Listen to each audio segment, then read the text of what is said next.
Esto es El Arte de Estar Bien. Un espacio del Centro de Bienestar y Salud Integral, donde te guiamos a lograr un bienestar completo, un paso a la vez. Comencemos.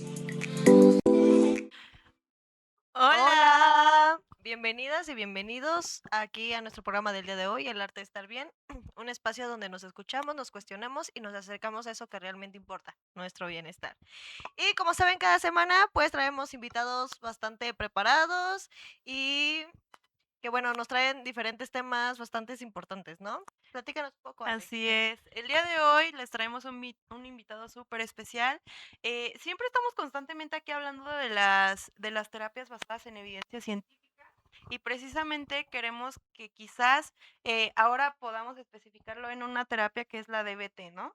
Entonces, por lo cual el día de hoy vamos a estar abarcando este tema junto con este especialista, quien es Italo Velázquez Galván. Él es estudiante del penúltimo semestre de psicología con especialidad en área clínica y un enfoque en ciencias del comportamiento y conductismo radical. Su formación se centra en modelos basados en evidencia y en el análisis funcional de la conducta con un compromiso explícito con la rigurosidad epistemológica. Entonces, démosle una fuerte y cálida bienvenida a nuestro invitado. Hola, hola, ¿cómo estás? Hola, hola, muy bien, muy agradecido por su invitación y contento de ser parte de este proyecto. Ok.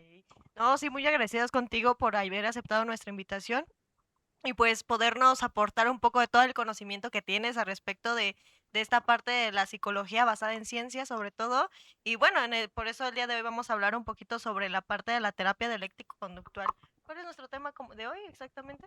Exactamente, es entendiendo qué es la terapia dialéctico-conductual, Ok. ¿verdad? Entonces, para empezar, ¿podrías platicarnos un poquito acerca de qué es esto que llamamos como terapia dialéctico-conductual, Ítalo? Claro que sí, pues mira, la terapia DBT es un modelo de terapia que se creó en los años 1980 por la doctora en psicología Marsha Linehan. Actualmente el modelo DBT se considera una terapia contextual. Las siglas DBT lo que nos indican es terapia dialéctico-conductual, poniendo el foco de atención sobre la parte dialéctica, que se separa en dos. Una, la aceptación, y la otra parte, el cambio. Como bien es sabido, tanto psicólogos como terapeutas, lo que tratamos de lograr dentro de los espacios es justamente generar el cambio. Y la DBT nos dice cómo, a partir de un compromiso con este y también de la validación del consultante. Cuando hablamos de validación, a lo que nos referimos es a validar la historia de vida del consultante, a validar los cambios que se hacen, a validar el sentir y las emociones que se viven tanto dentro del espacio terapéutico como a lo largo de la intervención. Ok, muy bien. Y bueno, tomando en cuenta como esta parte de la terapia dialéctico-conductual y ya más o menos explicaste qué significa, me gustaría saber cuál fue el problema que llevó como a la creación de esta terapia. Ok, eh, en décadas anteriores, de los 2000 para atrás, los 90, los 80, el diagnóstico del trastorno límite de la personalidad era un trastorno que tenía connotaciones tan negativas como otros, como la esquizofrenia. Los pacientes con trastorno límite de la personalidad, principalmente mujeres, eran considerados pacientes de alto riesgo por el riesgo suicida, por el riesgo de que se autolesionaran y sobre todo por el riesgo de abandonar la terapia. Naturalmente, los profesionales de la salud rehuían mucho a atender a este tipo de personas. Fue entonces que Marshall Linehan comienza a crear un modelo introductorio para saber qué era lo que ocurría con estas personas y qué era lo que se podía hacer. Entonces, la terapia dialéctico nace justamente de intentar comprender esta problemática, el trastorno límite de la personalidad. Ok, vale, y eso es muy interesante, sobre todo porque yo quisiera que quizás nos especificáramos un poquito en qué significaría entonces lo dialéctico dentro de esto. Algo que descubrió Marshall Linehan es que los pacientes con trastorno límite eh, estaban en dos extremos de una misma situación. Por un lado, tenían un problema grande con las capacidades para regularse emocionalmente y por el otro, por la forma en la que se comportaban y en la que trataban de desarrollarse en su entorno. Entonces, Marsha propone que de de estos dos extremos se podría llegar a un punto medio. De ahí nace la idea de la dialéctica, el poder conciliar un punto medio en estas dos particularidades. Ok. Y creo que eso es bastante interesante porque al final justamente estas personas con características límite, por decirlo, van como en este punto como extremo, ¿no? Que es esta cuestión muy dicotómica, ¿no? Y me gustaría preguntarte, ¿por qué la DBT se suele considerar, o más bien se considera como una terapia contextual? Y esta parte de ser contextual, ¿qué implica específicamente para el consultante? Ok, originalmente, tradicionalmente, mejor dicho, lo que se hacía en los consultorios era partir de un diagnóstico clínico.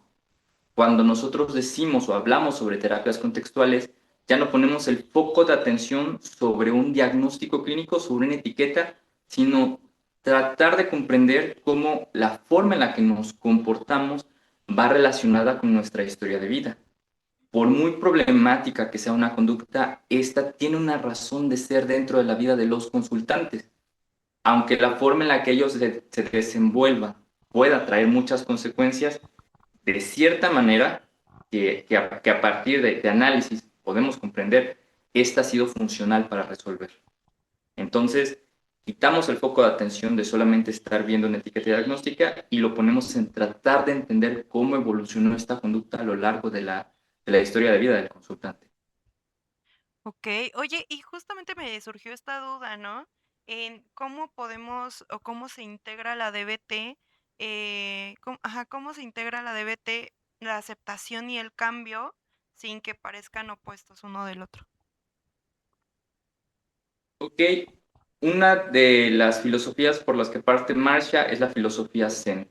Algo que indica la filosofía Zen es que la única forma o uno de los medios para poder establecer un cambio es aceptando que se tiene un problema. Pero un problema desde el modelo contextual. ¿Qué significa esto? No como un evento interno, sino como una situación que ha ido evolucionando a lo largo de nuestras vidas, que se ha tornado problemática, que debemos identificar, debemos de reconocer. Y una vez que hayamos hecho eso, podemos dar el siguiente paso, que es comprometernos con ese cambio. Ok, muy bien. Y bueno, justamente ahorita tomando como esta parte de la aceptación, el cambio y todo esto, este, sabemos que la DBT pues ha mostrado como cierta eficacia y validez en el hecho, en ciertas problemáticas, ¿no? Específicamente. Ahorita estamos hablando que se suele trabajar como con personas que tienen o que padecen esta cuestión del TLP, pero específicamente en qué problemáticas consideran o conocemos que tiene mayor efectividad la DBT. Una de las herramientas dentro de la DBT es el poder instrumentalizar al consultante en técnicas de regulación. ¿Qué nos indica esto? Que la DBT principalmente donde ha logrado mayor efectividad es en la desregulación emocional. Desregulación emocional que se encuentra de una forma muy característica en diferentes otros trastornos o etiquetas diagnósticas, como la conducta suicida, la conducta agresiva, los trastornos alimentarios, no solamente el trastorno límite de la personalidad. Ujú.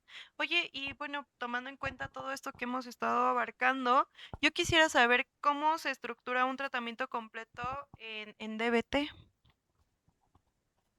Ok, principalmente la DBT aborda al consultante sobre tres líneas. La primera es la consulta, el modelo de consulta. La segunda es el entrenamiento en habilidades, o sea que el paciente, aparte de tener una sesión de consulta, va a tener una sesión de entrenamiento en habilidades. ¿En qué habilidades? Habilidades que le ayuden a regularse emocionalmente. Una de ellas que está implícita es el mindfulness. El tercero es la atención a crisis, que es todo un protocolo en el que se instrumentaliza al paciente, donde se le dice bajo qué circunstancias se le va a poder dar coaching telefónico En dado caso en que falle la fase 1, la fase 2, haya llevado a cabo ciertas actividades y vea que no son efectivas, entonces se agrega esta fase 3, que es un coaching telefónico para atención a crisis. Esta es la forma en la que se estructura de manera muy general. Ya en lo particular, lo que se lleva a cabo en las sesiones, aparte de un análisis funcional, es las hojas de autorregistro y de observación para ir viendo la evolución del paciente a lo largo de las sesiones. Ok, muy bien, y creo que justamente eso es una parte como muy complementaria, ¿no? Porque justamente tiene como la parte importante de la cuestión grupal, como también estas habilidades, pues DBT como tal, e individuales, ¿no? Ahora me gustaría preguntarte, ¿qué son como estas habilidades de regulación emocional y por qué son como tan centrales?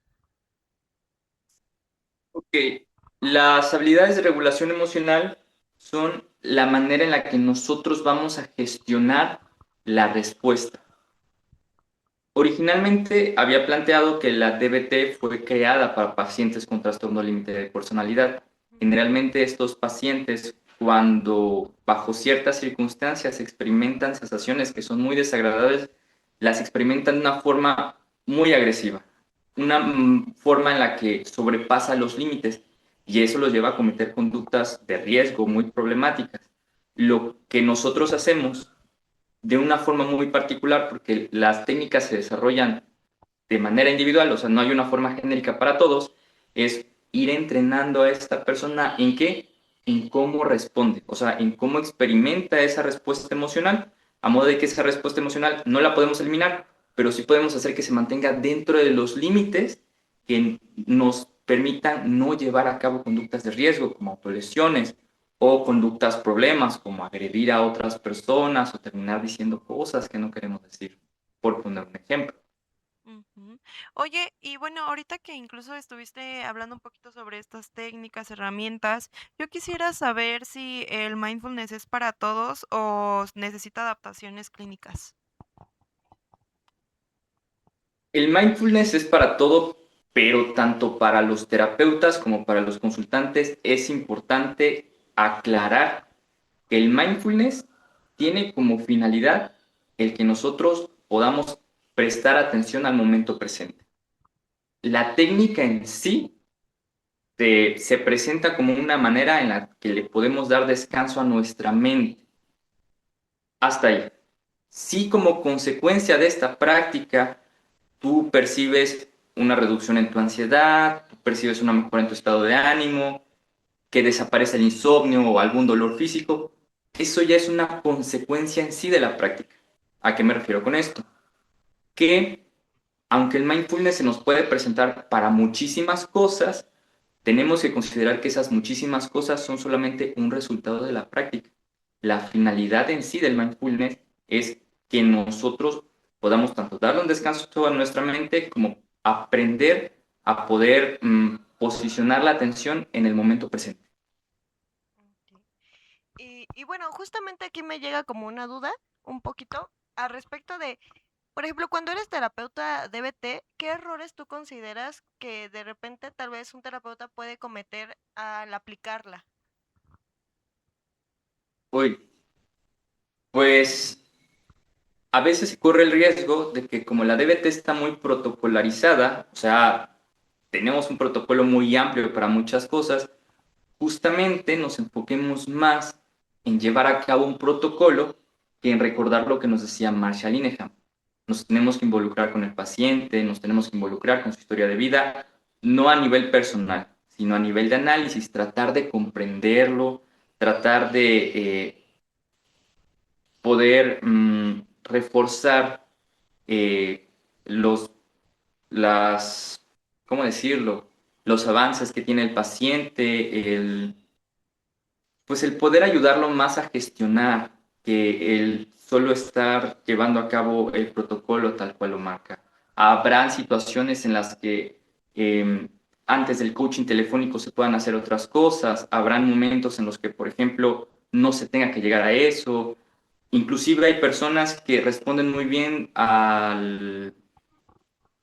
cuando se les enseñan técnicas de regulación. Entonces, más allá de seguir un protocolo, porque se debe seguir, tratar de identificar qué estamos haciendo y qué efectos estamos teniendo con lo que estamos haciendo. Ok, vale. Entonces, podríamos decir que estos ya son algunos tips incluso para algunos psicólogos que se quieran especializar en DBT, ¿no? Y que probablemente nos puedan llegar a servir mucho. Yo quisiera saber justamente qué habilidades concretas consideras que las personas que nos puedan llegar a escuchar o incluso psicólogos puedan empezar a aplicar desde hoy. ¿Orientado a la DBT? Ujú. Wow. Pues mira, en cuanto al público general, las personas que no son especialistas, la práctica del mindfulness tiene evidencia porque genera efectos, efectos que los analistas de conducta conocemos. Para no sonar tan técnicos, el solo hecho de involucrar en tu rutina diaria un momento para hacer que tu mente esté en el momento presente, no en esos pensamientos que pueden ser rumiantes, no en los problemas que se tienen que resolver al acabar el día, darte un espacio, unos minutos para poder traer tu mente al momento presente, tiene beneficios, como cuáles que disminuya la respuesta emocional. Esa puede ser una práctica que sin necesidad de acudir a un consultorio, puedes irte familiarizando con ella siendo una persona que no tiene experiencia o que no es un terapeuta. En cuanto a los terapeutas, creo que algo que nos hace la DBT es recordar que estamos atendiendo a personas, no estamos atendiendo diagnósticos, no estamos siguiendo protocolos, nos obliga a alejarnos un poco de los modelos biomédicos y a establecer una empatía profesional. No una empatía en la que yo siento lo que mi paciente siente, sino una empatía en la que comprendo por qué mi paciente o mi consultante está donde está, por qué sus habilidades están limitadas, por qué su respuesta emocional es de la forma en la que responde, ¿no? Ese tipo de empatía. Oye, y creo que esto de ambas partes es bastante interesante porque, por ejemplo, sobre todo los psicólogos que se dedican a esta parte de DBT, sabemos que son casos bastante mm, intensos emocionalmente, de una forma que, pues de una de otra forma pueden generar cierta afectación en el mismo terapeuta, ¿no? Que justamente esta empatía o saber separar como la empatía personal, la empatía profesional, pues ayuda bastante. Pero, ¿qué otra? ¿Hay alguna recomendación que tú puedas darle si es que hay algún psicólogo DBT o que le interesa formarse en DBT, este, que puedas darle tal vez justo para afrontar este tipo de casos a algún psicólogo específicamente? Sí, y a los psicólogos en general de cualquier práctica. Ujú. El poder reconocer nuestros límites nos vuelve más profesionales. Muchas personas creen que identificar nuestros límites sobre el abordaje nos vuelve pocos profesionales, pero es todo lo contrario. Habrán casos que no puedas atender porque ya estés predispuesto biológica o emocionalmente. Habrán casos que no puedas atender porque no cuentes con las herramientas. Lo primero es eso. El poder reconocer nuestros propios límites nos hace no ponernos en riesgos como terapeutas y no poner en riesgo al consultante. Ese sería el primero. Ujú. El segundo es que no existe práctica perfecta. Todas las prácticas terapéuticas son tecnologías. No basta solamente con aprender esas tecnologías, sino también sumergirse un poco en qué están fundamentadas, porque al final del día nosotros necesitamos saber que lo que estamos haciendo funciona, pero también necesitamos saber por qué funciona. Necesitamos saber qué es lo que estamos haciendo, qué efectos son los que esperamos obtener al aplicar estas tecnologías. Oye, y hablando un poquito, por ejemplo, de esto de las tecnologías, de todo lo que se ve involucrado dentro de las terapias contextuales, más específicamente en la DBT que estamos hablando ahorita, eh, yo quisiera saber qué es el análisis de cadena para que quizás ciertos psicólogos que no desconocen al respecto, pues conozcan sobre qué es esto y por qué es tan importante dentro de. ¿Ok? Wow. El análisis en cadena es una parte de algo que en ciencias del comportamiento llamamos análisis funcional de la conducta. ¿Para qué nos sirve el análisis en cadena? Más allá de suponer que cierta conducta se está dando por X situación, nos permite observar, tomar una fotografía de la historia de vida del paciente y de su conducta problema. ¿Cómo? A partir de lo que ocurrió, nosotros, en un análisis en cadena, podemos ir viendo qué pasó antes y qué ocurrió antes de eso y qué ocurrió antes de eso. Y entonces, esta conducta que tú estás observando cobra sentido. No es lo mismo salir a la calle y ver a una persona llorando y decir, ¿qué le pasó? Que poder tomar una fotografía de su vida e irla analizando en reversa y entonces vas descubriendo, esto es lo que está sucediendo, ¿no? Haciendo un análisis en cadena, nosotros podemos identificar, al menos en la DBT, darle un sentido a esa conducta problema. En el análisis funcional ya es más profundo porque nos permite saber qué parte de la cadena debemos intervenir, pero la DBT se limita, y es válido, a darnos ese marco de referencia, entender qué está ocurriendo. Ok, y creo que eso es bastante importante, ¿no? Porque Sí. justo como mencionas en el análisis de cadena, pues se ven como estas vulnerabilidades y estas anclas, ¿no? Que específicamente es algo que se va observando en ese mismo análisis y que nos ayuda a comprender un poco más al respecto de qué es lo que hace que se mantenga o que se active, ¿no? Esa situación activadora que pues a la persona específicamente le está afectando, ¿no? Ahora, justamente como lo que hemos estado mencionando un poco de las tecnologías, esta parte también de estas habilidades que se adquiere tanto de regulación emocional, incluso, no sé si hablo desde la ignorancia, pero tú me dirás si sí o si no, esta parte de la comunicación afectiva, ¿no? Asertiva, o sea, también como que te ayuda esa parte de las habilidades sociales, ¿no? ¿Me podrías platicar un poco al respecto de esa parte? Pues mira, esta parte de las habilidades pertenece más a otra terapia Ok. contextual que se llama la ACT. Ah, ok. La, siempre olvido qué significa la ACT porque estoy tan familiarizado solamente decir ACT, ACT, ACT, pero no es Aceptación y activación conductual. No, compromiso. no, Ujú. aceptación y compromiso. Sí. Esta parte de las habilidades en cuanto a cómo nos vamos a comunicar con los pacientes pertenecen más Ok. a esta otra tecnología. Sin embargo, lo que la ACT nos platica un poco, que yo personalmente no estoy tan de acuerdo, Ujú. es justamente involucrarnos ahí sí de una forma más profunda con el paciente. Nos invita a utilizar sus mismas palabras, no de una forma ecoica, o sea, haciendo referencia a él, sino de irnos familiarizando con su mundo, con la forma en la que él ve las cosas, con la forma en la que las percibe, para entonces poder comprender un poco más sobre los fenómenos psicológicos a los que se enfrenta. Ok. Ujú. Y por ejemplo, esta parte, sabemos que, por ejemplo, la DBT intenta como enfocarse en la parte de la regulación y todo esto que nos has estado comentando. ¿Qué piensas como de esta parte o de los tratamientos como integrales, integrando la DBT con... Pues creo que justamente es lo que ha hecho que la DBT sea tan poderosa, porque no muchas tecnologías involucran el poder enseñar a las personas técnicas de regulación. No quisiera sonar, mm, pues, tener connotaciones negativas, pero otras corrientes asumen que los problemas emocionales se van a resolver nombrando la emoción, permitiendo que ocurra. No nos dan matices ni instrucciones particulares de qué es lo que hay que hacer más allá de lo que se ve en terapia. Estas técnicas, incluye la DBT, no las practicamos solamente en terapia y ahí se quedan, no. Las practica el consultante todos los días, todos los días, todos los días, todos los días. Incluso una de las reglas es esta.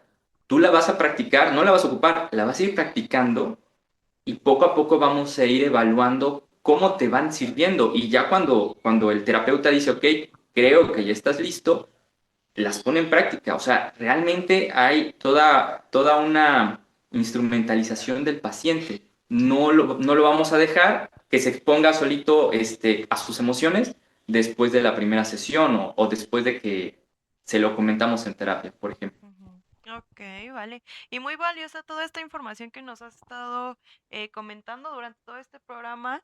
No sé si te gustaría compartir un mensaje súper breve final para toda nuestra audiencia.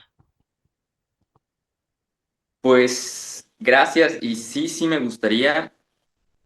mm, la ciencia, las terapias basadas en evidencia, no es que sean infalibles, pero algo que tiene la ciencia es esta flexibilidad de admitir cuando se equivocó, porque cuando lo admitimos, nos damos la oportunidad de poder corregirlo. Sé que hay muchos terapeutas que apenas están iniciando en este proceso de las terapias basadas en evidencia y no están muy seguros si estas deshumanizan o si son muy técnicas. Consideramos esa parte. Estas tecnologías consideran la parte más humana de los individuos. Y el hecho de que involucren ciencia, de que involucren evidencia, no significa que no se puedan equivocar, sino todo lo contrario, que continuamente se están actualizando justamente para poder ayudar a los consultantes. Muchísimas gracias, Italo, de verdad, y muchas gracias por haber estado aquí con nosotras, aunque haya sido a distancia. Y pues de verdad nos agrada mucho siempre tener muchos psicólogos aquí preparados y que continuamente se siguen esforzando para alcanzar esas metas, ¿no? Que queremos en algún momento. Nos Gracias. gustaría que nos pudieras proporcionar tus redes sociales. Me pueden encontrar en Instagram y en Facebook como Perspectiva Conductual. Ahí subo posts más o menos diarios donde comparto un poco de reflexiones desde las terapias basadas en evidencia. Vale, muchas gracias, Italo. Entonces, ya saben, todos, aquí está también en la pantallita, pueden observar nuestras redes sociales. Ahí también, si gustan contactarse con Italo, pueden contactarnos a nosotros y los acercamos a Italo, ¿vale? Entonces, bueno, nos estamos viendo en un próximo programa. Cuídate mucho y hasta pronto. Nos vemos, Bye. bye. Hasta pronto, bye. Esto fue El Arte de Estar Bien, un espacio del Centro de Bienestar y Salud Integral. Hasta la próxima.